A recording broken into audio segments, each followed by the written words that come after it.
Sean Payton, it's been a bad week for New Orleans. Sean Payton yesterday apparently wore some shirt that was kind of mocking the NFL commissioner. Sean Payton publicly talked yesterday, first time I've heard him talk, in regards to the call against the Rams. Little pity party for the Saints here. It was a bad call, and so Sean Payton talked. Here's Sean Payton yesterday.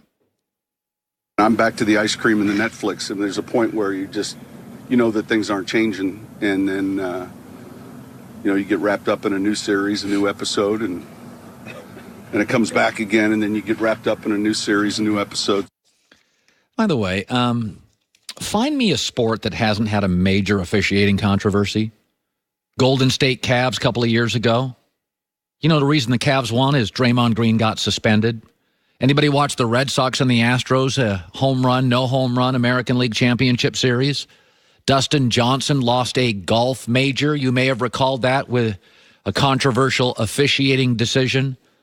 In the NHL, there's Brett Hull in the crease. In college football, Ohio State, Miami, pass interference, no pass interference. Look it up, Google the World Cup, hand of God. You do get officiating controversy is part of sports. 85 World Series, Sacramento Kings, Lakers series. New Orleans, let me remind you, you're not alone.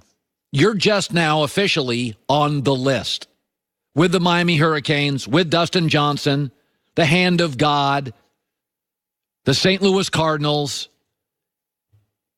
the Golden State Warriors, Draymond Green, Brett Hull in the crease. You're just on the list now.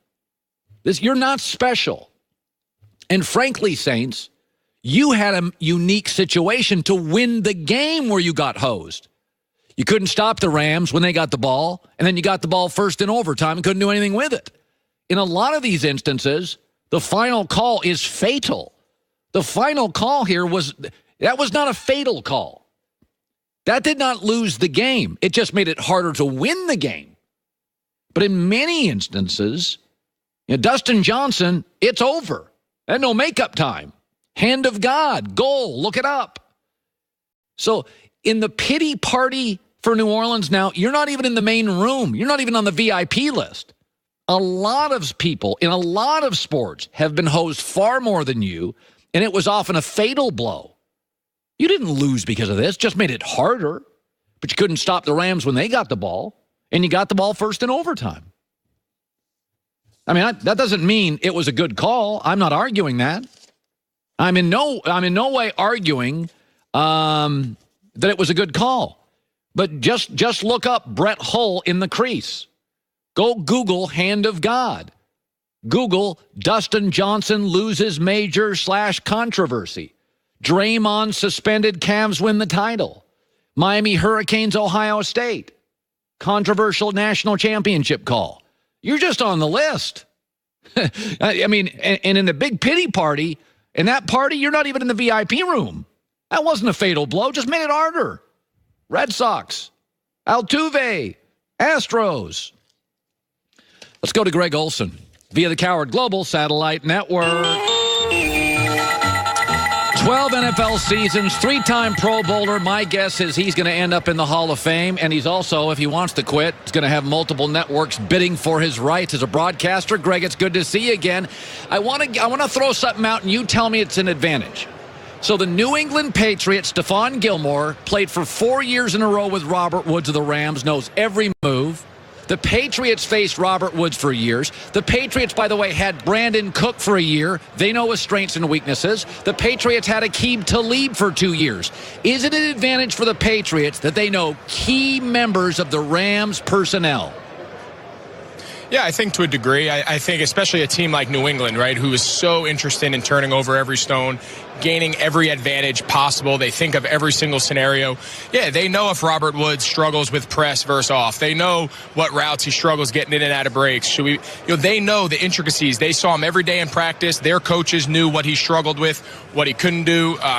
Brandon Cooks, I'm saying. So, they understand what these guys can and can't do better than almost anyone. Playing against Robert Woods up in Buffalo, they can see what he does. I think there is something to that. Now, again, it's a different scheme. Sean McVay is going to have his counter to that, right? They're going to have their counter to Belichick taking away what LA is going to do. So I think that chess match is interesting, but I don't think there's anyone better at isolating your weaknesses and exploiting them more than Belichick and just generally the Patriots. You were at a Super Bowl, and in the Super Bowl, the first one, I have Russell Wilson on next hour. He went to 2, his first one. Is the week of practice and the extra week and the relatives and the tickets, was it hard? Was it a different week? It's definitely a different, it's really a different 2 weeks. You do a whole week of practice on the front end back at your facility back home. Then we traveled on Sunday, had a practice Monday, and then went through another entire prep week. It almost was too much practice, too much downtime, too much meetings. You kind of overthink it. We're so routine oriented, Colin, in the NFL, where every Wednesday is a Wednesday, every Thursday is a Thursday, and we just clip off week after week after week. And when you're rolling, you don't want the bye. Well, we were rolling off the NFC Championship. We just put up 45-plus points against the Cardinals, one of the top teams in the league that year, and got a bye that we didn't, in essence, had an extra week. And, it hurt us. We really peaked 2 weeks too early, and offensively we just really played poorly. And I think we didn't do a great job handling the changes that Super Bowl build-up led to. And as a result, we squandered a really promising opportunity. Are you, or how surprised are you that the Rams got Talib and Marcus Peters and Ndamukong Suh and Dante Fowler, guys who had either underachieved, guys who had at times had, a little baggage here and there, and yet it's worked, Greg. As you watch the Rams from afar, were you kind of surprised they were able to take a young quarterback, a young coach, superstar running back, free agent trade guy with a little baggage, and it all kind of worked? It surprised you? I didn't know a lot about Sean McVay, coming from his background with Washington, and got that job. I think everyone had the same reaction. I just don't think anyone who watches closely, someone who follows the game, I don't think it took long to realize there was something unique about him. There was something, and I'm not talking about his play design and scheme. I think when you hear him talk, I interacted with him a little bit last year when I ran into him at NFL Honors, and you can be around him for a couple minutes, and he just has a very unique kind of charisma that comes across. And again, let's not forget, here's a young guy that's being questioned. It'd be very easy for him getting in this job to be very insecure, surround himself with his people. And who does he hire? He hires Wade Phillips. He hires a guy that if he gets off to a really bad start out there, coming off a terrible couple years with Jeff Fisher, if he gets off to a similar start, that's the interim coach in waiting on your staff. He was confident in himself, saying, listen, I don't have all the answers. I can deliver a message. I can run an offense, but I'm going to get an associate head coach, in essence, to run the defense and someone that I can lean on. I think that move sums up what is in a very selfish and a very uncomfortable NFL world that we create. Sean McVay was so confident in himself, he was not threatened by anybody. By the way, how do players look at Brady, not just his longevity, but the fact that he's done something which is generally not cool? He's taken pay cuts. He's done it like Tim Duncan. I mean, he's going to sign another extension. He's going to probably make about $15 million a year, which makes him the 28th highest paid quarterback. Are there a few guys in the league that look at Brady and think, okay, enough is enough. You're killing us here in the free agent market?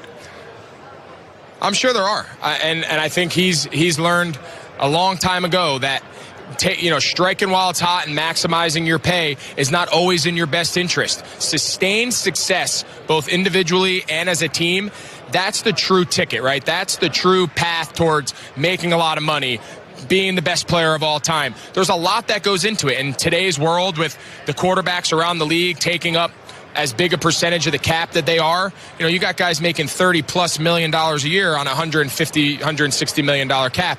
There's only so much now to go around you, and I think he's understood that for a long time. He has a unique situation, obviously, with his ability to generate income in other areas, but winning has been that's the backbone of his career. He's not, not the yards, not the touchdowns. Winning is what he's known as. And I think he would take that over every other, recognition, every other record that you could throw out there. Okay, you've played 12 years. You've had some injuries. How shocked are you? And I know tight end's a much more physically imposing position, more daunting than a quarterback. But are you kind of shocked that Brady against the Chargers, that's as good as I've ever seen him play? Like, you ever just go, is it the kale pajamas? I mean, are you kind of amazed by it? It is. I mean, listen, he has really devoted his entire lifestyle to playing quarterback for a long time and at a high level in a very late stage of his life. And, you know, to be talking about playing to his mid-40s, late 40s is almost unheard of. And it's not even so much that he's able to play, it's that he's able to lead his team to the Super Bowl and not just be a member, right? So we played Peyton Manning that year in the Super Bowl. He's Peyton Manning. He's an all-time great player. That defense and that circumstance is what, at least in the Super Bowl, beat us. Brady is still the number one factor preparing to play. And at his stage of his career, that's unheard of. It's truly remarkable. A lot of it's his preparation, his mindset, his training routine. It's a little different, but it works. It works with what he's asked to do. It works within the scheme of what he's asked to do. He's not going to run around. He's not looking to be a hero and get hit. He's going to just stand there and throw the ball. And as long as his arm works and his brain works, he's in good shape. Greg Olsen, by the way, on behalf of Coca-Cola Consolidated, giving back to people. It's the Big Hearts Mini Cans program. Greg, you have always been great in the community. What's it about? You know, it's our way of coming down. We're down in Atlanta. Coke's, background, Coca-Cola Consolidated back up in Charlotte. He's been a great partner of mine for the past 2 years. And we do a lot of work both locally and across the country with my foundation and other charity efforts. And the Big Hearts Mini Cans is just another way to recognize those people in the community who take a minute to give back to others who need it. And it's been a special relationship, and we've had a good